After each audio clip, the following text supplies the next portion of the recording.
por lo que ocurrió el 3 de enero del comienzo de este año 2026. Eso generó una apertura, una flexibilidad, y los que están hoy día en el interinato tienen una agenda. Su agenda es desarticular el Estado opresor. Esa es la tarea que deben de tener ellos. Yo me imagino que González López, que ahora es el ministro de la Defensa, no sé cómo va a cumplir la tarea de lo que él mismo creó, que es el SEBIN. A mí no me vengan con el cuento que no sabían nada del 3 de enero. Ahí hubo una gran traición entre ellos mismos. Claro. Por Dios. Entonces, Diosdado Cabello y el Rodriganato están mandando. ¿Y qué pasó el 3 de enero? Pues, y Vladimir no sabía. Entonces, ahí hay una gran traición entre ellos mismos. Muy buenos días, muy buenas tardes, muy buenas noches, dependiendo del uso horario en que estén viendo este programa. Venezuela como problema de la filosofía al diálogo. Saludamos a todos los venezolanos que están en cualquier parte de Hispanoamérica, del mundo. Le invitamos a suscribirse, a compartir este episodio, a enviarnos sus comentarios. Hoy nos acompaña una vida atravesada por la política en sus dos extremos, el ejercicio del poder y la experiencia de sus límites. Nuestro invitado es William Dávila Barrios, abogado egresado de la Universidad de los Andes, con una maestría en Derecho por la Universidad de Columbia en Nueva York y doctorando en Ciencias Sociales en la Universidad Central de Venezuela. Ha sido diputado de la Asamblea Nacional en 2 períodos y 3 veces gobernador del estado Mérida. Desde ahí, y como una de las figuras relevantes de Acción Democrática en el desarrollo regional, impulsó políticas de descentralización, educación e infraestructura, consolidando un liderazgo cercano y sostenido. En el plano internacional representó a Venezuela en el Parlamento del Mercosur y en Parlatino, participando en la articulación de alianzas y en la denuncia de la crisis venezolana ante instancias como la OEA, la ONU y el Parlamento Europeo. Su trayectoria tiene un punto de quiebre decisivo. En agosto de 2024 fue víctima de desaparición forzada y luego sometido a una prisión arbitraria por más de 11 meses.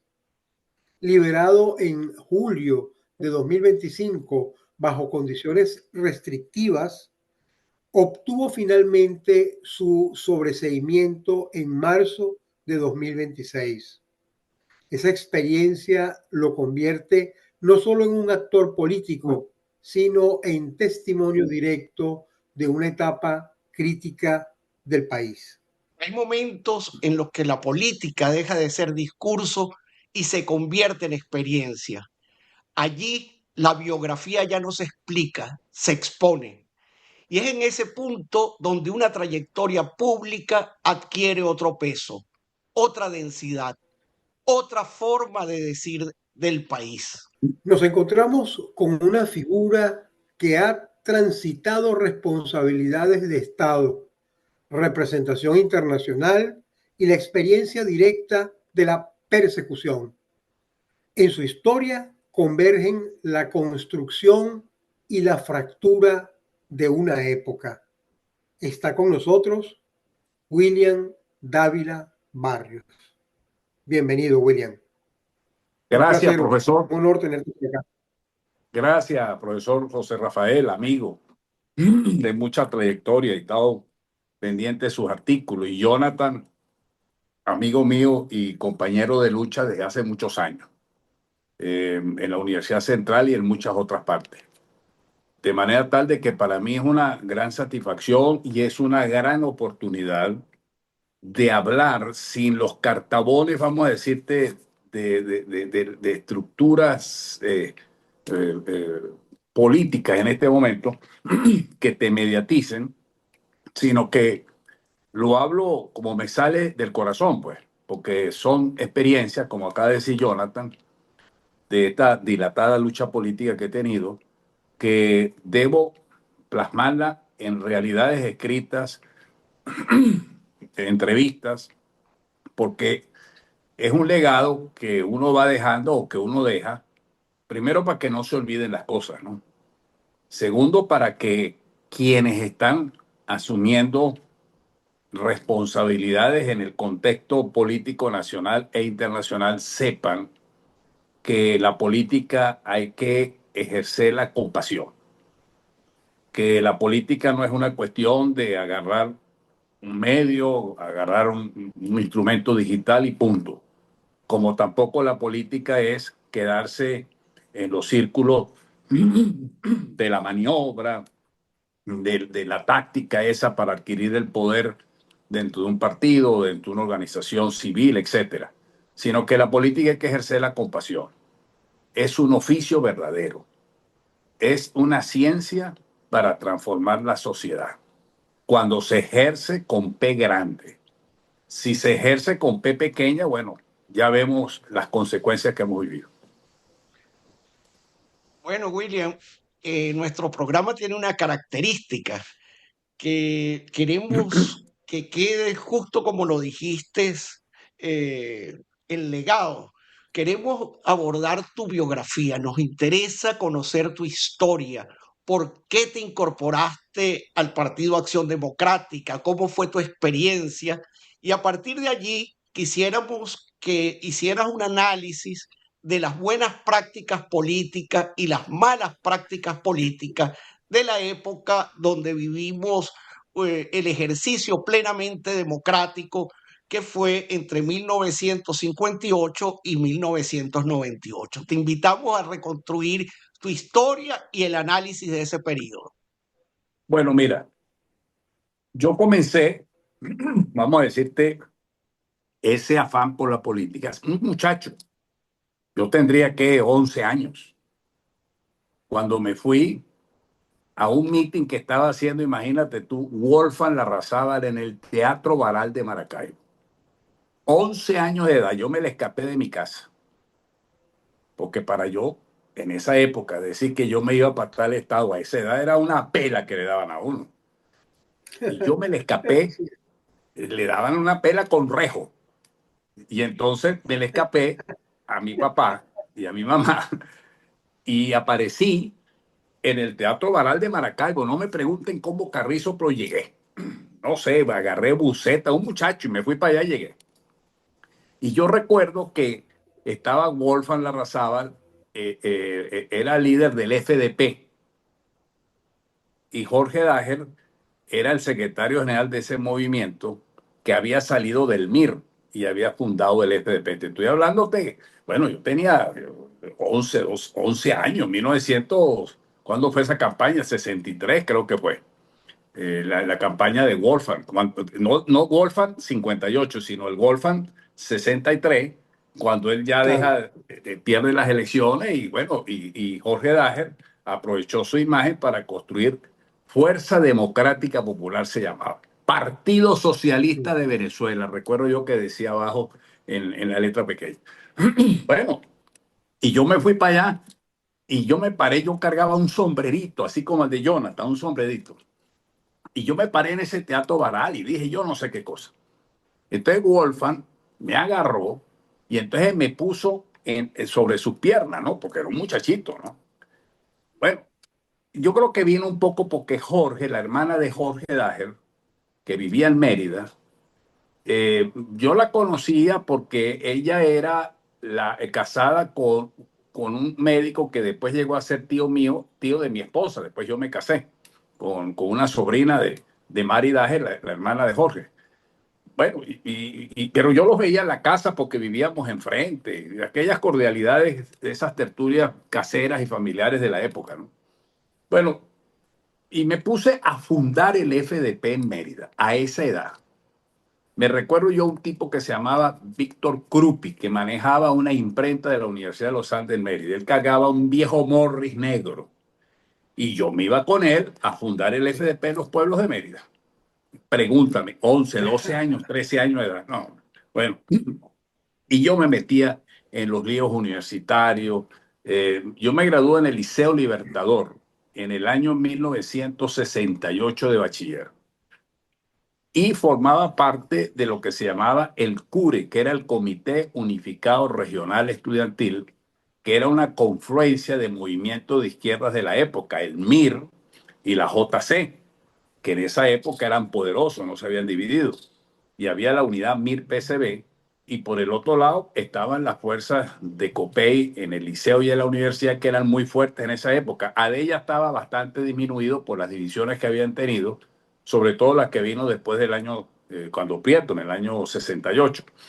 Ya en el 68 ya yo estaba estudiando en la universidad, estaba estudiando Derecho, 68, 69, sí, estaba ya estudiando Derecho. Y bueno, formé parte de esos movimientos estudiantiles de la época. Era el gobierno de Rafael Caldera. Salimos a manifestar en Mérida y yo viví los 5 primeros muertos de las luchas estudiantiles. Me recuerdo de Carlos Bello, que fue el primer muerto, Uribe, y uno que nos marcó a muchos de nosotros, que después llegó a ser el padrino de la promoción de mi hermano el médico, que se llamó Domingo Salazar Rojas. Porque Domingo Salazar fue fusilado por los cazadores en la Facultad de Medicina de la Universidad de los Andes. Yo me recuerdo que entonces a mí y a un grupo de estudiantes nos agarraron los cazadores y nos pusieron por debajo de las ametralladoras .50 porque le estaban disparando a la Facultad de Medicina de la ULA. Ahí mataron a Domingo Salazar Rojas. Y eso emblematizó lo que tuvimos en esas luchas estudiantiles de la época, nos marcó los 5 primeros muertos y entre esos el fusilamiento prácticamente de Domingo Salazar Rojas. Eso marcó en mí una lucha, ¿no? Que es la aberración contra el ejercicio del poder militar para avasallar al poder civil, para perseguirnos, para ser utilizado como instrumento de represión. Y en todos mis estudios de derecho estuve más o menos siempre girando en esos movimientos de izquierda. Llegué a formar parte del Centro de Estudiantes de Derecho, eh, formé parte del PRB, recuerdo. eh, Ahí conocí yo a Ali Rodríguez, que era del PRB, porque Mérida era una cantera, ¿no? Y yo me recuerdo de un tipo que se llamó Leovigildo Briceño. Nunca se me olvidará, Leovigildo Briceño, porque él era presidente del Centro de Estudiantes de Ingeniería. Y era un tipo que nos ayudaba y nos daba el apoyo político en esa unidad que había entre estudiantes de educación media y la Universidad de los Andes, estudiantes de educación superior, en las luchas estudiantiles. Nosotros salíamos a pelear Cuba sí, Yanquis no, y luchamos contra la guerra de Vietnam y la invasión de Camboya de la época. Pero un buen día nos llega la información que Leovigildo Briceño se había pasado al CIFA o a la DIGEPOL, no sé, era la época. Se había convertido en sapo. Nunca se me olvidará ese nombre. Y yo cada vez que me encuentro a alguien así, incluso ahorita en el helicoide, en uno de los de esos recuentos de las interrogaciones de los interrogatorios que me hicieron al comisario, y no, mira, es que a mí en mi época, a mí me tocó me tocó luchar en estos espacios y yo recuerdo de alguien que fue un dirigente estudiantil muy fogoso, que se llamó Leovigildo Briceño, que se pasó para el lado de ustedes. Claro, ustedes no existían. En Ay, esa qué época bueno, era la DIGEPOL, le dije yo, recuerdo, se pasó para qué el lado de bueno. ustedes. Él no se recuerda, por supuesto, no sabía ni quién Carrizo era, pero dije, mire, pero ese tipo se pasó para el lado de ustedes, pero en esa época se llamaba DIGEPOL. Bueno, entonces yo me gradúo de abogado, doy el discurso de grado, el rector era Ramón Vicente Casanova y el padrino de mi promoción fue el doctor Desiderio Gómez Mora, que era el juez superior segundo en la circunscripción civil, mercantil civil del trabajo y no sé cuál era otra, la área que tenía, porque en esa época se juntaban muchas competencias en los tribunales, porque yo trabajé como amanuense en ese tribunal desde segundo año de derecho. Y bueno, seguían mis actividades políticas y también trabajaba como amanuense porque de alguna manera pues tenía mis ingresitos y mi platica, como se dice, ¿no? Yo me gradué de abogado en el año 72 o 73. Por esa fecha me gradué. Yo di el discurso de grado. El secretario del tribunal era Vicente Belandria. Qué casualidad que hace una semana me llamó porque se trasladó a vivir a Ejido. Él estaba en Lara. Eh, ya tiene 93 años, 93 años. Y como la Universidad de los Andes está cumpliendo 241 años de fundada, va a haber una actividad central con una exposición musical y el hijo de Vicente, que se llama Luis, va a ser uno de las figuras centrales. Y Vicente me llamó y nos saludamos y después me llamó su hijo para decirme, no, yo soy muy amigo de Carlos Hermoso. Carlos Hermoso estuvo en mi casa porque Carlos estuvo en Mérida hace un mes. Y él era de bandera, es banderólogo, es de la tendencia al surista, pues. Y bueno, y hablamos por teléfono y nos recordamos él y yo, porque él era el secretario del tribunal. Me graduó de abogado. Ya cuando me graduó de abogado, yo me inscribo en Acción Democrática. Estoy hablándote del año 72, 73. Me inscribo en AD. Pero ¿Por ¿por qué qué me el inscribo? cambio? Sí, me inscribo en AD porque yo dije, bueno, yo creo que Acción Democrática tiene un origen coincidente con lo que yo pensaba en esa época, que yo no tenía, en medio de todo, pero son cosas que me recuerdo, enfrente de una señora que era muy amiga de la casa, vivían los Gavidia. Yo no sé si ustedes recordaron a Armando Gavidia, Irán Gavidia, que todavía está. Claro. Y Armando Gavidia fue secretario general de la Federación de Centros de la Central, era del Partido Comunista. Irán era del MIR. Y yo recuerdo que me dio Armando un libro que se llamaba El Tábano, una novela, El Tábano. Léete esto. E Irán me dio los estatutos del MIR que decía que era un partido marxista-leninista, etcétera, ¿no? Estoy hablando en esa época entre estudiantes de la universidad y estudiantes del liceo, ¿no? Estaba saliendo de estudiantes del liceo, estudiantes de la universidad, en esos tiempos, ¿no? Y bueno, yo me gradué de abogado y bueno, me inscribo en AD porque digo, bueno, AD es un partido antiimperialista, un partido nacionalista. eh, Eran otras épocas muy distintas a las que vivimos hoy día, ¿no? En donde los antiimperialistas son los protoimperialistas hoy día. El, Sí. esa es la grande paradoja del mundo. Pues. Entonces, bueno, yo me inscribo en el partido y en el año 73 me vengo a Caracas y bueno, fui haciendo actividad política. Sin embargo, entré a trabajar en la Contraloría Municipal del Distrito Federal. El contralor era Evelio Flores, pero como yo había sido del FDP, la Contraloría estaba en manos del FDP en esa época. Y por la amistad y tú sabes cómo se manejan las cosas en este país, entré a trabajar como abogado medio tiempo en la Contraloría Municipal, siendo yo de Acción Democrática. Y el consultor jurídico era Raúl Lugo Rojas. Recuerdan ustedes que Raúl Lugo Rojas fue uno de los dirigentes del MIR, que estuvo preso, pues se fue para la guerrilla, etcétera. Y él Claro, era el claro. consultor jurídico. Y el otro era Héctor Freite Mendoza. Recuerdo yo de Héctor Freite que era de URD y del BPN, de Cheito Herrera y URD. En esa Contraloría había gente, porque era como un reducto de los ex guerrilleros, izquierda y por cuestiones del FDP y todas esas cosas. Bueno, y entonces yo trabajé allí y ya llega Carlos Andrés Pérez en la presidencia en el año 73 y ya estaba creada en el último año de Caldera la Comisión Nacional de Valores. Pero llega Carlos Andrés Pérez y se pone a funcionar la Comisión Nacional de Valores y ahí entra un primo de mi papá que se llamaba Hugo Romero Quintero, que fue primer vicepresidente del Banco Central de Venezuela. Un hombre muy capaz. Ya murió. Y me dijo, bueno, tú sabes la recomendación, porque yo recuerdo que mi papá me dijo, mira, no te vayas para Caracas, ¿qué vas a hacer tú en Caracas? Quédate en Mérida, yo te ayudo aquí, yo te monto el bufete de abogados. Ya me había casado.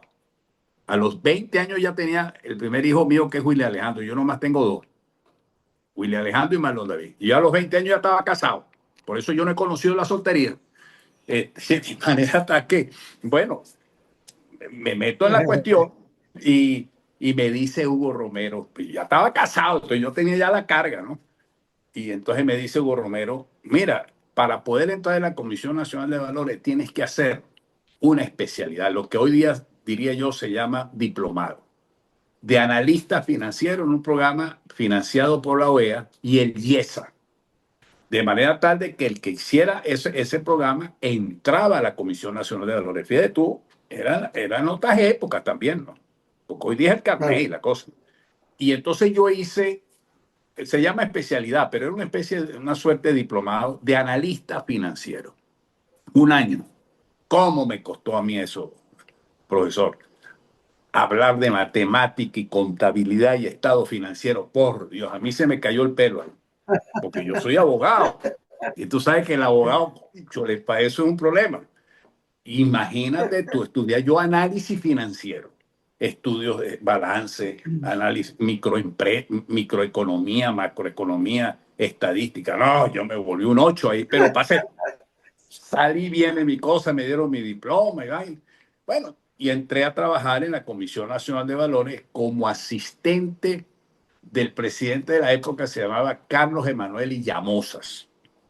Cachú Emanuel le decía, que después llegó a ser compadre mío del segundo hijo mío, del segundo hijo mío, que nació en los Estados Unidos, pero ya Cachú Emanuel se había salido de la Comisión Nacional de Valores cuando yo llegué de los Estados Unidos en el 78 y él formaba parte del área financiera de la Polar. Ya después les cuento cómo entré ahí. Bueno, entonces comencé a trabajar en la Comisión Nacional de Valores y se crea el programa de beca Gran Mariscal de Ayacucho. Pero a todas estas, yo me traje todo el paquete de propaganda del PRB. Yo me los traje para Caracas. Y yo cargaba ahí propaganda y folletos, y tú sabes la cosa, y la revolución, y la guerrilla, y bueno, y yo admiraba mucho a Douglas Bravo, y a Gabriel Puerta, que lo consideraba que era el último comandante vigoroso que teníamos las fuerzas revolucionarias. Y bueno, y me trae toda esa Ay, vaina. Dios mío. Y entonces resulta que, bueno, entro a la Comisión Nacional de Valores y viene el programa de becas. Pero el programa de becas para la comisión solamente eran 5 personas, economistas, contadores, estadísticas, no había para abogados. El presidente era Leopoldo López, padre de Leopoldo López, hijo. Y yo fui a hablar con él. Porque, bueno, el presidente de la comisión me dijo, bueno, vaya a hablar con él a ver qué posibilidades tiene. Y me fui a hablar con él. Le dije, mire, ¿qué posibilidades de que yo tenga un cupo en ese programa de becas? Bueno, no sé, porque esto es para economistas, para esto, para lo otro, no es para abogados. Le digo, bueno, pero mire, doctor, ¿y quiénes van a hacer las leyes? La ley de mercado de capitales, todas estas cuestiones de la bolsa de valores, el Congreso me dice, ay, ¿quién va a asesorar a esos congresistas? Entonces me dice, te ganaste la beca. Eso es verdad, eso es verídico. Y me dieron Ay, cupo de Dios beca y mío. me fui para los Estados Unidos. Yo me fui en marzo del año 75. En aquella época el programa de beca Mariscal de Ayacucho y está vigente porque era una muy buena política que tuvo algunas fallas. Muy buena porque nos dio posibilidades a quienes no podíamos cursar un tuition, pagar un tuition en una universidad europea, una universidad americana, pues el programa de beca te cubría todo eso. Te cubría hasta el curso de inglés. Y yo recuerdo que llegué a Newton, en Newton College, en Massachusetts, Boston. Y ahí entré a estudiar en la American Language Academy inglés. Y yo estuve estudiando como 8 meses porque había que presentar el TOEFL para de ahí entonces tú aplicar en las universidades. Todo un proceso. Y yo pasé mi cosa y hice mis exámenes y recuerdo yo que saqué 600 puntos en el TOEFL. Bueno, yo apliqué a Harvard, apliqué a Columbia. En Harvard me aceptaron como estudiante especial, recuerdo yo, que es una categoría que ellos tienen, que las materias que tú cursas como estudiante especial te la valen en el máster, te dan tu crédito. Entonces yo comencé a estudiar como estudiante especial, pero igualmente apliqué en la Universidad de Columbia. Y a mí me salió primero la aceptación en la Universidad de Columbia, aun cuando estaba estudiando como special student en Harvard y podía tener cierta prioridad porque ya estaba estudiando en la universidad. Pero bueno, yo decidí irme para Nueva York a estudiar, hacer mi máster en leyes en la Universidad de Columbia y me fui para Nueva York. Y eso me lo cubría la beca. Yo compré un carrito Nova viejo de $500, recuerdo yo, y yo me fui manejando desde Boston a Nueva York. Bueno, llegué allá, yo me fui solo, no se fue conmigo William Alejandro, que es el hijo que había nacido en Mérida, y mi esposa en ese momento, que era Dulcemari Valeri de Mérida. Me fui solo para, tú sabes, preparar las cosas, conseguir el apartamento recuerdo yo, Claremont Avenue en Broadway, la calle 119, 120, que es donde está la Universidad de Columbia. Y enfrente estaba un centro educativo de la Universidad de Columbia que se llamaba International Business, no sé qué cosa. Bueno, yo entré, apliqué en la Universidad de Columbia y entré al programa de Master of Law. Pero yo iba con la orientación de estudiar eso, mercado de capitales, transacciones financieras internacionales, lo que llaman ellos corporate law, o sea, como derecho mercantil, derecho de sociedades, international business transaction, ese tipo de cosas. Y después, en el interín, en los meses de vacaciones, en el verano, yo fui a hacer pasantías en la Bolsa de Valores de Nueva York, Bolsa de Valores de Boston. Hice cursos en la Escuela de Leyes de la Universidad de Madison, en Wisconsin. Total, me gradué en mayo, junio del año 78. Ahí yo saqué mi máster en leyes. Pero yo ya era DECO. Ya les había informado que me había inscrito cuando me gradué de abogado. Mi papá era dirigente del partido y mi papá me fue a visitar en el año 77. Estaba en plenos estudios, no me había graduado todavía en el máster. Con mi mamá me fueron a visitar y yo los fui a recoger y los llevé para el estado de Búfala para ver las cataratas de Niágara, manejando en esa época, ¿no? Y la pasamos muy chévere, pero papá era con Jaime Lucinchi, porque habían sido compañeros de medicina. Y en esa época hubo unas elecciones primarias en el partido entre Jaime Lucinchi y Luis Piñerúa Ordaz, que las ganó Piñerúa internamente. Pero yo recuerdo que papá me dijo, bueno, ¿y qué vas a hacer tú? ¿Te vas a quedar aquí? Le digo, no, no, yo me voy para Venezuela. Bueno, vete para Venezuela, porque qué carrizo, ¿qué vas a hacer aquí? Vete para Venezuela. Pero aquí hay una cosa que se me olvidó y debo mencionarlo. En el año 68, cuando viene la división de Prieto, papá se va con el MEP, pierde las elecciones Prieto, y entonces, bueno, papá se tuvo que ir a Houston a hacer una cuestión del corazón, un problema ahí que tenía. Y yo recuerdo que entonces le digo yo, papá, ¿cómo hago yo para incorporarme al MEP? Año 68. Le digo, ¿qué vas a estar tú incorporándote al MEP? Tú no viste que acabamos de perder las elecciones. O si te vas a inscribir en un partido, inscríbete en AD, que no tiene jóvenes. Y que todos los dirigentes se fueron o con el MIR o con el ARS o con el viejo Prieto. Eso quedó a céfalo. Métete ahí. Eso fue en el 68. Yo no le hice mucho caso porque yo me metí en la universidad y me metí fue en la izquierda y todo eso, los grupos que existían en el momento. Le hice caso como 5 años más tarde. Bueno, entonces en el año 78 yo regreso a Mérida y está Piñerúa en plena campaña electoral y yo recuerdo yo regresé como en noviembre a Venezuela y me tocó ir a un meeting que hizo Piñerúa en Timote, recuerdo yo, que lo acompañé, y yo andaba con mi papá. Pierde las elecciones Piñerúa, viene el año 79, y bueno, yo sigo trabajando en la actividad privada, porque al regresar yo de los Estados Unidos, mi compadre, que era presidente de la Comisión de Valores, Carlos Emanueli, ya es dirigente del sector de la Polar, del área financiera. Entonces él preside el que era el viejo Banco Holandés Unido, que se transformó en Banco Continental. Entonces a mí me nombraron vicepresidente del área financiera internacional del Banco Continental, dentro del departamento financiero del Grupo Polar.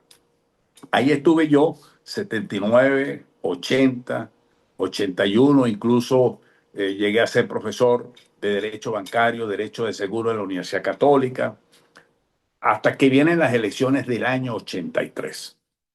Y yo estoy, vamos a decirte, miembro del Consejo Bancario, toda esa actividad en ese sector privado profesional que si me hubiera quedado, pues estaría lleno de plata, a lo mejor. Bueno, lo cierto del caso es que vienen las elecciones internas y gana Jaime Lucinchi en el año 82 la candidatura presidencial de AD. Mi papá, que me lo había presentado, y conocí a Octavio Lepage, porque Octavio también tenía un hermano en Mérida y estaba vinculado con María Albornoz. Había una vinculación ahí entre todos, familiares. Bueno, yo me voy y los conozco, año 82 recuerdo. En esa época las campañas electorales duraban mucho. Jaime salió electo en el año 82 y la campaña electoral fue en el año 83. En ese año 82 era campaña y organización. Y yo recuerdo que, bueno, voy a una reunión de un merideño aquí, de lo que llamábamos nosotros las paraduras de niños, que es algo, una fiesta muy tradicional de nosotros los merideños, después del 24 de diciembre.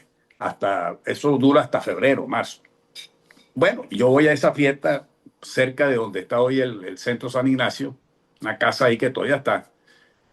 Ramiro Álvarez se llama, muy amigo de la dirigencia fundamental de AD, de Rigoberto Enrique Vera, de Alberto Carnevali, de esa época, de Octavio Lepage, Jaime Lucinche, Piñerúa, Carlos Andrés, Alejandro Izaguirre, Gonzalo Barrio, Rómulo Betancourt, imagínate. Entonces yo voy y yo me siento en esa mesa donde está Gonzalo Barrio, que vivía, Alejandro Izaguirre, Octavio Lepage, este, Jaime Lucinchi, ya era candidato, y yo no me recuerdo quién más, y yo era el único carajito que estaba ahí sentado. Ramiro, por ayudarme, lo hizo, pues que me sentara ahí. Y yo empecé, tú sabes, como es uno cuando joven, uno se la sabe todo. Entonces uno, tú sabes, empecé a hablar de vainas financieras y cosas. Tú sabes, de aquí me la estoy comiendo, porque esa pila de dirigentes viejos y vainas, coño, tú sabes, no, coño, qué bravo es este tipo, ¿no? Qué genio. Y recuerdo yo que Octavio estaba sentado frente mío, y me hizo este ademán y se bajó la mano. Entendí, me dijo, cállate la jeta, fue lo que me quiso decir. Me hizo así. Yo me quedé callado, yo no volví a hablar un carajo en esa reunión, y vaina, tranquilo. Bueno, nos despedimos, me fui, listo. A los días me llama Octavio y me dice, mira, te escuché con mucha atención, porque pese a todo, a lo mejor me estoy adelantando a temas que están en esta conversación, en esa época los dirigentes no eran tan maniobreros. Es decir, si tú eras un dirigente joven, pues te valoraban, por lo menos en esa época. En el caso de Octavio Lepage, por supuesto, que hubo la división del MIR y todo eso que ya sabemos. Y Octavio, recuerdo yo que me dijo, mira, tú quieres ser el contralor de la campaña porque estamos estructurando el Comando Nacional de Campaña y cosas del presidente Lucinchi. Y le dije, sí, claro, por supuesto. Bueno, tú puedes ser como el contralor de la campaña, pero ya sabes que esto es a tiempo completo, nosotros no tenemos sueldo, tienes que ver cómo te la bandeas porque tú estás trabajando, tienes una posición muy importante. No, no te preocupes, doctor Lepage, déjenme resolver ese problema. Y me fui a hablar con José María Nogueroles, que era el gerente general del Banco Provincial, y Remigio Elías Pérez, que era el presidente, porque el Banco Provincial había comprado el Banco Continental, que era del mismo Grupo Polar, porque el Grupo Polar tenía acciones en el Banco Provincial. Y entonces en la fusión yo pasé a ser gerente general corporativo adjunto con un tremendo sueldo y manejando una cartera de casi 3.000 millones de bolívares de la época. Arturo Gantón era el gerente general de esa área, que llegó a ser presidente de un banco. Y yo, bueno, yo acepté, fui de los pocos, porque generalmente en las fusiones hay problemas. Cuando hay fusiones, esos conglomerados, esos mergers que llaman los americanos, ahí viene un problema de mucha ansiedad, porque el que está en la vieja administración, oye, iré a pasar a la nueva, me van a liquidar, voy a quedar por fuera. Esa angustia se genera de gente que tiene 20 años trabajando, lo que sea. En mi caso, yo tuve la suerte que me vi, pasé gerente general corporativo adjunto, un tremendo cargo. Y sin embargo, cuando a mí me dice el EPAE, mira, pero tú quieres ser contralor de la campaña, Pero bueno, me fui a hablar con ellos dos, Remigio Elías y Nogueló. Le dije, mire, yo vengo aquí a decirles algo. Es que yo vengo a renunciar. ¿Cómo que vas a renunciar si tienes todo el apoyo, tienes toda la exposición? Que te estamos tratando mal. Digo, no, todo lo contrario. Estoy muy agradecido. Ustedes me han tratado magníficamente bien, pero yo tengo un problema. ¿Cuál es? Es que yo soy adecto. Y el partido me está llamando. Y me fui para el carajo. Renuncié y me fui. Y me fui para ser contralor de la campaña Jaime. Y en la Torre Sí, que es un edificio que está aquí en Bellomonte, todavía existe. Yo estaba en la planta baja. Entonces, como yo había hecho en la campaña de Jaime, en el transcurso de la campaña, y yo tenía las conexiones del sector financiero, yo también constituí un grupo que se llamaba EFEIN, Electores Financieros Electorales Independientes, para, vamos a decirte, coordinar a todos los ejecutivos financieros jóvenes que estaban en sociedades financieras, en bancos, bancos extranjeros, bancos nacionales, corporaciones.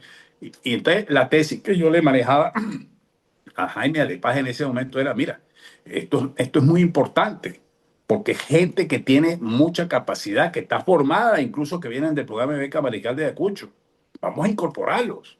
Y el tipo me dijo, magnífico, porque mi gobierno va a ser el gobierno de los mejores. Bueno, y comencé a hacer reuniones, reuniones pequeñas, de 5 personas, de 10 personas en casas de familia.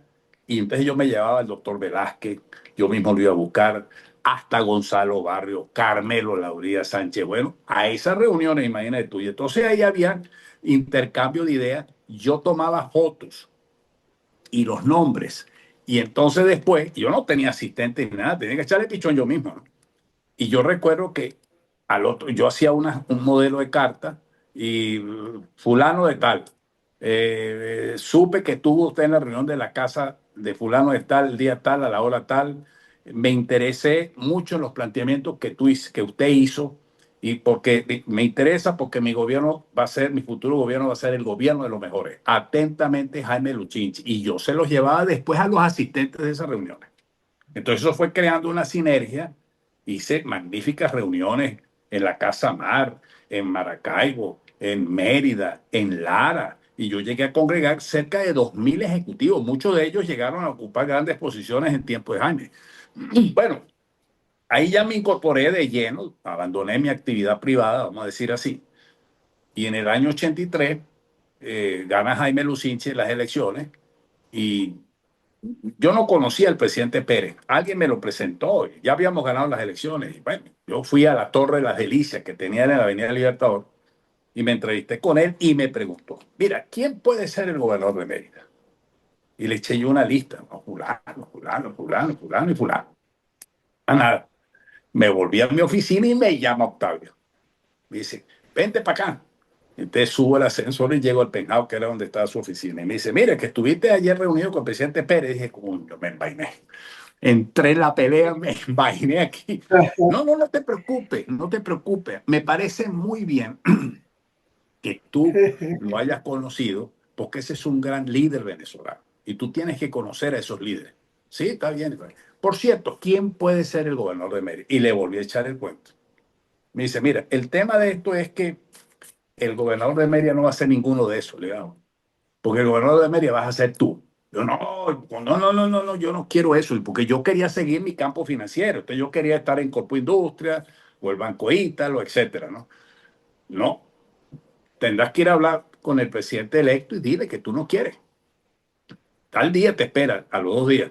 Entonces yo me fui a la casa que tenía él, la ermita, por ahí por la Floresta, por la Florida, perdón, y allá me fui. Y bueno, previamente hubo ahí detalles porque el secretario general del partido de la época aspiraba y tú sabes cómo es la cosa. Bueno, entonces yo llegué a esa reunión y estaba Rigoberto Enrique Vélez, Gilberto Moreno, mi papá, Héctor Alonso López, Mora Izarra y yo, y Simón Alberto González, que eran todos amigos de Jaime. Y entonces Jaime entra y saluda y le dice él a Mora Izarra que aspiraba y era el jefe del partido. Bueno, Manuel, tú debes estar muy feliz de esta reunión. Porque mira, tienes aquí a Hugo, tu médico favorito, aquí contigo en esta reunión. Tienes a Héctor Alonso, que tiene una perspectiva extraordinaria en el futuro de Mérida. Tienes a Edilberto, que lo voy a llevar como embajador en la OEA. Tienes a Simón Alberto, que lo voy a llevar para la Secretaría General de la Presidencia. Tienes a Rigoberto Enrique Vera, que va a ser mi embajador en España. Y tienes a William, el hijo de Hugo, que va a ser el gobernador del estado. Coño, aquella vaina cayó. Wow. Bueno, yo dije, bueno, esta fiesta no es mía, yo me quedé callado, ¿qué más iba a hacer? Bueno, no, muchas gracias, ta.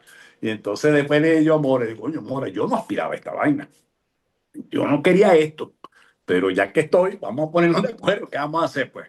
Entonces me hizo una reunión del CES para recibirme y tú sabes, ahí empezó la integración de los gobiernos regionales, los candidatos del partido, los que yo pensaba que podían ser, y ahí llegamos a unos acuerdos y estructuré un gobierno en el año 83.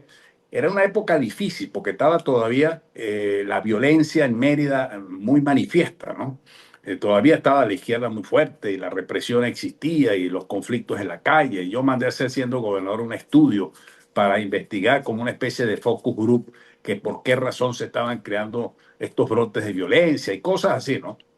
Bueno, me tocó ser gobernador del estado del año 83 hasta el año 86, designado. Salí de ahí porque hubo la disputa interna del poder y en Mérida ganó Héctor Alonso López la Secretaría General del partido. Yo estaba apoyando al otro, a Morizarra, y por supuesto, fuera. Y bueno, que si podía ser presidente del INO, esto y lo otro, me pasaron a ser viceministro del Interior con Octavio Lepage. Bueno, allí me tocó lidiar ciertas cosas que ocurrieron en un ministerio tan complicado como es ese, pero ahí me supe manejar, ¿no? Hasta que Octavio aspiró a ser candidato presidencial frente a Carlos Andrés Pérez en las elecciones de la época. Él se sale del ministerio y yo podría haber quedado como ministro del Interior encargado, pero las disputas arriba, no quedé. Quedó fue, recuerdo yo, Siliberto.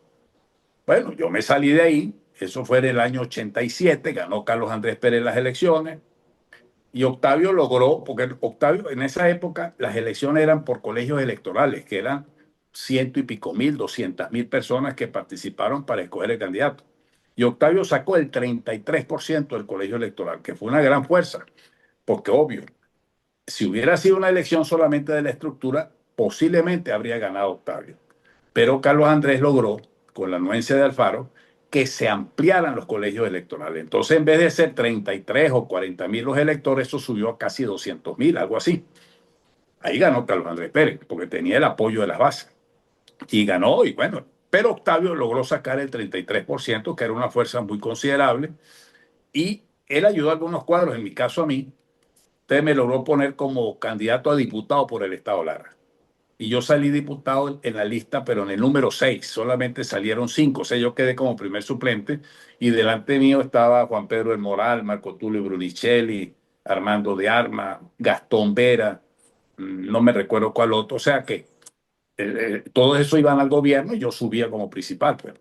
Pero yo le mandé una carta al CES del partido en Lara y le dije, mira, yo le agradezco mucho, que soy diputado, pero yo no puedo ser diputado por Lara, no porque tenga algo en contra de Lara, sino que yo soy de Mérida. Y el día que yo vaya al Congreso, voy por mi estado. Y le dejé su macundales y renuncié, me incorporé, pues yo me incorporé como diputado, me dieron mi carnet y mi cosa y eso. Y estuve, vi la sesión del 27 de febrero cuando el Caracazo. Recuerdo el discurso de Osvaldo Álvarez Paz, lo vi ahí, yo estaba ese día, pero después yo renuncié y le dije, mira, yo me voy para Mérida, porque si yo regreso aquí es por mi estado. Y así fue.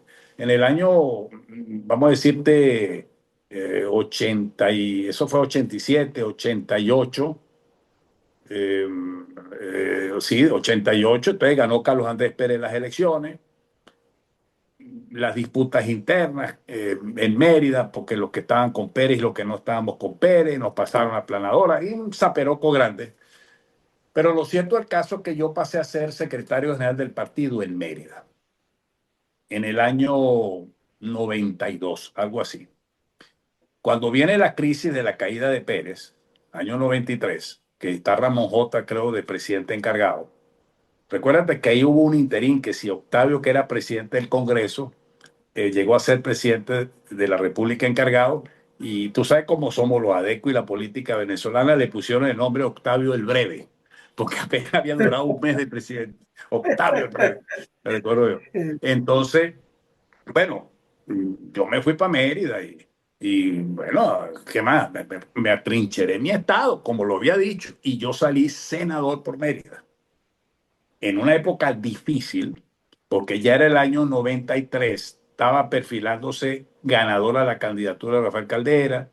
El candidato nuestro era Claudio Fermín, y AD estaba toda golpeada por la caída de Pérez, y la idea era que no íbamos a quedar ni detrás de la ambulancia, y sin embargo Claudio quedó de segundo. Le ganó a Andrés Velázquez y le ganó a Osvaldo Álvarez Paz. Yo salí senador ahí, por Mérida. 3 diputados sacó AD, 3 diputados sacó COPEI, y uno que entró por cociente en esa época. Se aplicaba el mecanismo del cociente, y yo no sé si salió por cociente Perucho Rincón, no me recuerdo, porque ya él era candidato del MAS, que era rectora de la universidad. Bueno, esa, vamos a decirte, desde el año, llego yo al Congreso, año 93. En el año 95 renuncio al Senado y me lanzo candidato a gobernador. Ya había sido designado en los tiempos de Jaime. Entonces salgo en el año 95 para las elecciones y gané las elecciones de gobernador en el año 95, reelecto en el año 98, y es cuando Chávez gana las elecciones y entonces reduce el mandato con la constituyentista, la asambleísta, la asambleísta creo que se llamaba. Y entonces nosotros que habíamos salido electos en el 98, en un periodo hasta el 2001, nos redujo el periodo porque entró en la fase esa de la relegitimación de poderes, porque ya había sucedido la constituyente. Y en esa relegitimación de poderes, en el año 2000, para esta fecha, casi julio del año 2000, se hicieron las elecciones, creo que el 25 de julio del año 2000. Acuérdate que en eso hubo muchas frases, muchas fechas. Aquella famosa frase de Centey: es mayo, es mayo, es mayo, porque él decía que iba a ser en mayo, resulta que fue en julio. Ahí me quitaron las elecciones. Mira, William, párate un momentico, porque creo que vamos a tener que hacer dos programas contigo. Claro, Mira, nos queda poco tiempo de programa y ya llegaste prácticamente al año 98. Entonces, quisiera que cerraras este primer capítulo contigo diciendo un análisis de las buenas prácticas y las malas prácticas que tuvo la democracia. Bueno, yo creo, ¿Qué? mira, creo, Jonathan, que yo, efectivamente una de las buenas prácticas políticas fue la descentralización. Yo creo que eso fue muy bueno, aunque haya sido una válvula que la aprovechó Carlos Andrés por la crisis que tuvo, y la COPRE. Primero la COPRE cuando Jaime, después vino el tema de la crisis del Caracazo, y entonces Carlos Andrés abrió el compás para que se eligieran los gobernadores y alcaldes por primera vez en el año 89. Yo me lancé ahí, perdí esas elecciones, por cierto. La ganó Rondón Lucente. Bueno, y yo creo que eso fue una buena cuestión. Eso no fue mala si la hubieran profundizado, porque fue más una descentralización administrativa, no fue una descentralización federal, ¿no? Pero ya los gobernadores podían ejecutar presupuestos, podían hacer proyectos, podían hacer esto, los alcaldes también. Yo creo que otra de las cosas buenas que vi yo en esa experiencia, que pese a las vicisitudes y las contradicciones y las peleas internas, había cierto respeto. A la gente se le respetaba, había pluralidad. Mucha gente que se había ido a la guerrilla, etcétera, llegaron a ser miembros del Congreso. Yo siendo gobernador me tocó con Teodoro, que era ministro de Cordiplán, y Teodoro se portó una maravilla con nosotros. Desarrolló políticas de financiamiento multilateral que Cordiplán impulsaba, y nosotros presentábamos proyectos. Ahí había pluralidad, no había tirantez. Pudo haber existido sectarismo, los sectarismos partidistas, que fue una de las fallas que tuvimos nosotros los ADECO en el 45 y después cuando ya estábamos en democracia, sí habían algunos pisos de sectarismo, pero yo llego a entender que era porque muchos de los dirigentes habían sufrido la clandestinidad en los tiempos de Pérez Jiménez y llegaron al poder y no querían que volviera a revivir los 10 años de dictadura y mantenían muy cerradas a veces las cosas. La corrupción nos afectó mucho. Creo que el hecho de haberle dejado a los secretarios generales la facultad vamos a decir, de seleccionar contratistas, estoy hablando ya de falla, eso fue un error garrafal, porque entonces los CES se convirtieron en una serie de mercado de obras y eso generó mucha corrupción. Eh, y hay una cosa que le pasó a la democracia. Nosotros fuimos un partido hegemónico y dejamos de ser partido hegemónico, fuimos partido mayoritario, después partido minoritario, etcétera. Pero la base del partido estaba allí porque ADES se creó abajo. Esa base fue descuidada, a mi manera de ver.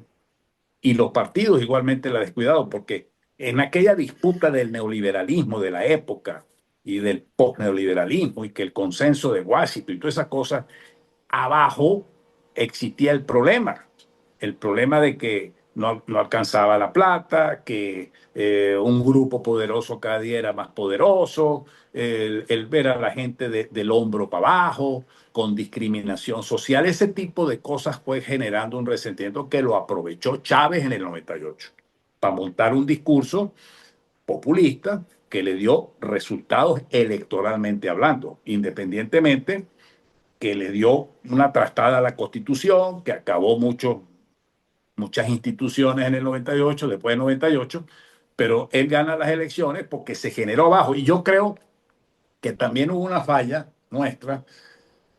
Nosotros apoyamos a Salas Romer en el 98 para evitar la caída, para evitar la llegada de Chávez.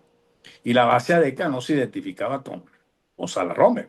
Y mucha de esa base ADECA votó por Chávez. No fuimos unidos toda la oposición ahí. Salarrome sacó 2.500.000 votos, algo así, y Chávez sacó 3 millones y pico de votos. Si hubiéramos estado unidos, a lo mejor Chávez no hubiera ganado. Bueno, yo creo que la corrupción es uno de los errores que se comete, de los vicios de la democracia que se cometió. Quizás los programas nuevos de Carlos Andrés no los defendió él, sino que dejó a una tecnocracia que se los defendiera y que lo transmitiera en un lenguaje que lo digeriera fácilmente los sectores más vulnerables del país en ese momento. Y entonces la gente se vio como distanciada, ¿no? Después vino los programas de Rafael Caldera, eh, e igualmente se veían como muy elitescos, ¿no? Frente a la turbulencia, quizás del hastío que había de 40 años de democracia, porque la gente se cansó, parece mentir esta contradicción, la gente se cansó de lo bueno que tenía de la democracia. El sector laboral tenía contrato colectivo, el sector laboral tenía estabilidad laboral, los maestros no eran perseguidos, tenían contratación colectiva, pero no sé, se cansaron de eso para entrar en lo otro, que era peor, que es lo que hemos visto. Increíble, ¿no? Increíble. Y para, bueno, ya tenemos que hacer un segundo programa para que hagas ya el análisis del chavismo, pero podemos que entres rápidamente. Vamos a hacer un salto, sobre todo porque los que ven este programa también están interesados en la coyuntura. Vamos a dejar el periodo de análisis completo del chavismo para el próximo programa, pero cierra con la coyuntura que le interesa a muchas personas. ¿Cómo estás viendo la coyuntura en este instante? Hay que aprovecharla, Jonathan y profesor, hay que aprovecharla. Por supuesto que hay una incertidumbre. El ministro de la Defensa es el mismo que nos agarró a nosotros, el director del SEBIN de la época en que a mí me secuestraron y a muchos nos agredieron en Correcto, todas, en correcto. todas las manifestaciones que hubo. Era el principal que nos echaba plomo, ¿no? Ministro de la Defensa, ¿no? Como dicen los americanos, to say the least, para decirlo menos. eso genera, vamos a decir, te genera muchas preguntas. Y no tenemos la respuesta nosotros, porque afortunada o desafortunadamente, nosotros no controlamos ahorita el escenario. Hay otras instancias dentro de unas fases de transición que planteó el secretario de Estado, que es que es la estabilidad, la recuperación y la reconciliación nacional. Dentro de esas tres fases veo yo que está inserto este proceso. No estoy ideologizando el tema, porque nosotros estamos peor que cuando Gómez. Porque cuando Gómez existía por lo menos Humercindo Torres. Pero ahorita no, ahorita entregaron toda bronca.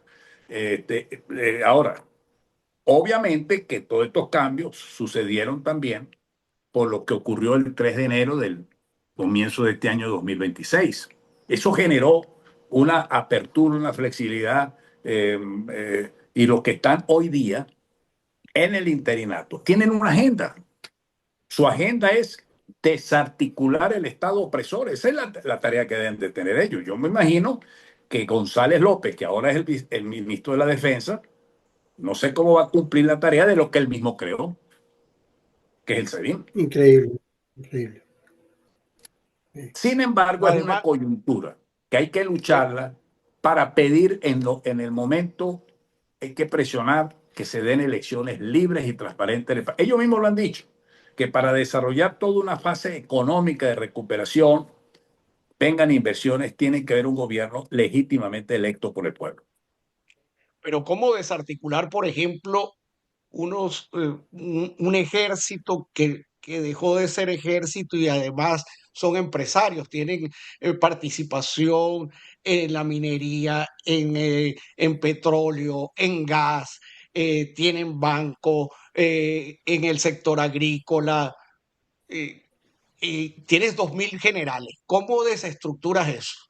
Bueno, mira, yo creo que el primer paso lo dieron con sacar del poder al ideólogo, al primero que apoyó esa fusión militar, civil y policial, que era Vladimir Padrino, porque él es el primero que le da a la Fuerza Armada la preeminencia en la minería, en la industria del gas, en la industria petrolera. Vamos a decirte rápidamente, desde el programa que se llamó, no sé si era el programa Venezuela 2000, algo así, cuando llegó Chávez al poder. Bolívar 2000. Bolívar 2000. Bolívar Yo 2000. fui, mira, yo era gobernador y las peleas que teníamos con Ordóñez, el gordote, aquel que era ministro de la Defensa, Sí, criado en la democracia, de pronto llegó a ser ministro de la Defensa con Chávez, es que nos destartaló todas las competencias municipales y regionales porque se las daban al programa Bolívar 2000. Ahí comenzó, este claro. desastre comenzó ahí. Yo me recuerdo de eso, que entonces todo lo agarraron los militares, entonces los gobernadores estábamos pegados a la pared. Entonces tú veías que el comandante de la guarnición estaba pintando una pared. Ah, porque era el ejército popular, tú me entiendes, porque el ejército no podía ser un ejército de élite. Perdóname, no respetaron las competencias porque uno había sido gobernador electo por el pueblo, no porque me habían designado. Y así conmigo otros más. De manera tal de que esa pregunta de Jonathan es importante. Yo me imagino que ahora que están nombrando a González López, porque en medio de todo esto, profesor, yo veo que aquí hay algo que con mucho, vamos a decirte, guabineo se habla. A mí no me vengan con el cuento que no sabían nada del 3 de enero. Ahí hubo una gran traición entre ellos mismos, Claro. por Dios. Entonces, Diosdado Cabello y el Rodriganato están mandando. ¿Y qué pasó el 3 de enero, pues? Y Vladimir no sabía. Entonces, ahí hay una gran traición entre ellos mismos. Yo creo que eso se va a venir destartalando, Jonathan, porque la señal, claro, no es la mejor porque nombran a González López, pero González López ya había sido nombrado jefe de la Casa Militar, creo, de Delcy.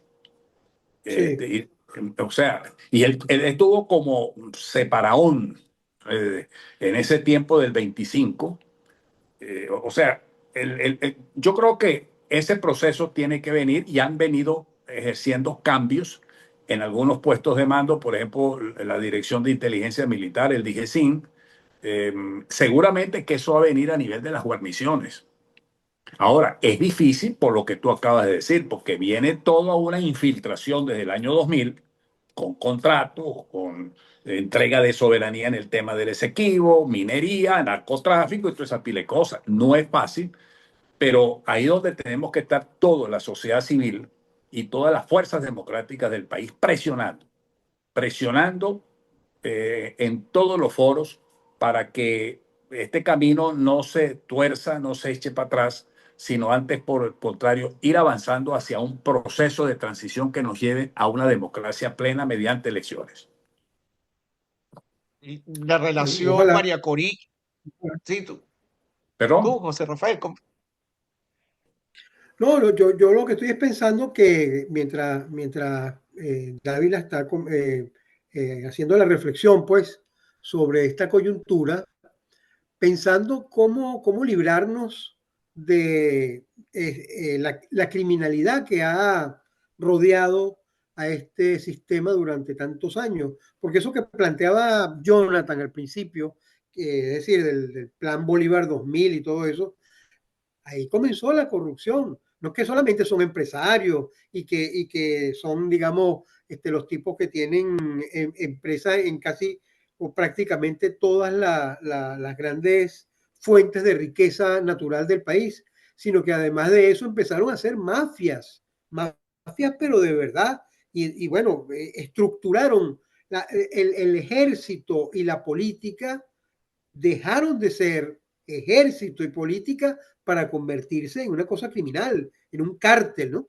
Entonces, bueno, volver a la política, a eso que tú narrabas, incluso hasta con cierta ingenuidad, porque es hasta bonito, un poco pintoresco, pues, el hecho de que la política se manejara de una manera tan absolutamente transparente. No hay comparación, es decir, ¿no? Entonces, esa realidad política que tuvimos durante el periodo democrático, con todos los errores que se pudieron haber cometido, ciertamente, no tiene nada que ver con esto. Y lo peor es que uno se siente un poco asfixiado porque dice, caramba, pero ¿cómo es posible que a un tipo que construyó el aparato de inteligencia y contrainteligencia que dentro de su periodo asesinaron a Fernando Albán, entre otras personas, que torturó, que creó la tumba? ¿Cómo es posible que lo nombren ministro de la Defensa? Esto para mí es una cosa verdaderamente asombrosa, ¿no?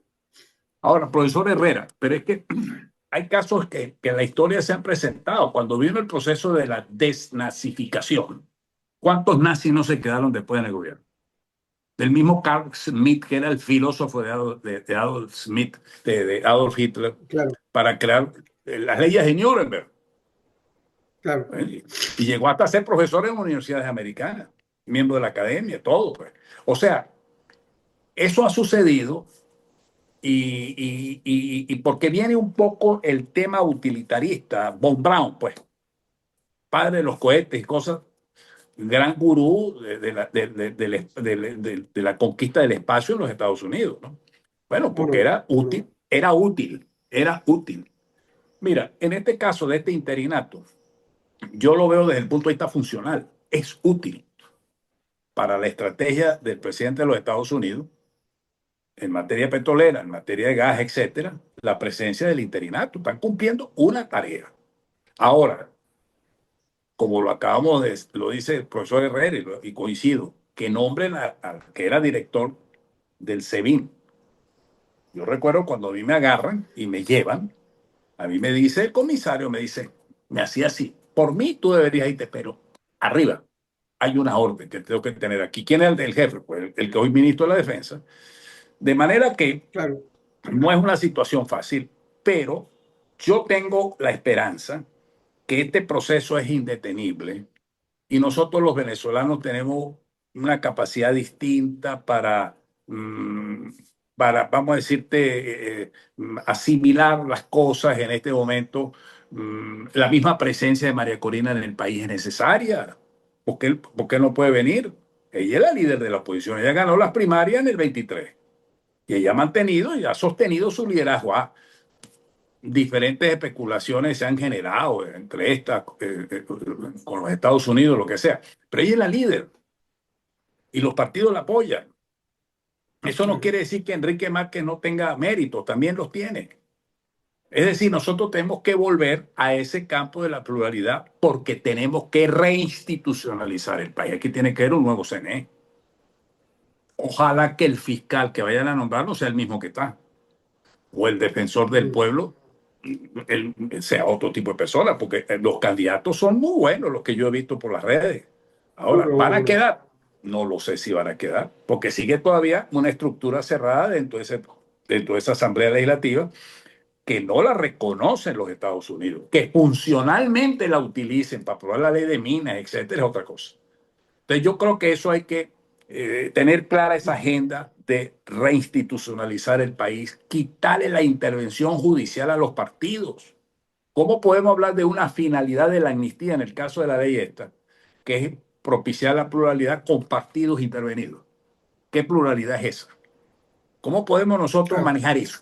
¿Cómo se come eso? Pues esas son las tareas, esa es la agenda que hay que seguir presionando con unidad de todas las fuerzas democráticas del país para presionar y hacerle ver a las instancias de poder allá en los Estados Unidos nuestra realidad y nuestra percepción y nuestras cosas. Hay muchas cosas para hablar, porque yo digo también el vacío que dejó la Unión Europea en todo este proceso, pues el que actuó fue el del norte. La Unión Europea se quedó en pura proclama. De manera tal de que tenemos que ver que lo que viene ahorita es una coyuntura favorable para sacar este país hacia adelante. Bueno, muchísimas gracias, William. De ya tenemos que hacer un segundo programa para reconstruyas y hagas un análisis más profundo tanto del periodo del chavismo como de esta coyuntura. Creo que terminamos apresuradamente por un problema de tiempo, pero vamos a hacer un segundo programa. Le invitamos a compartir este programa, darle a la campanita, darle me gusta. Fue un gran placer compartir contigo y con nuestra audiencia. Gracias, José Rafael. Hasta luego. Gracias a ustedes. Un abrazo grande.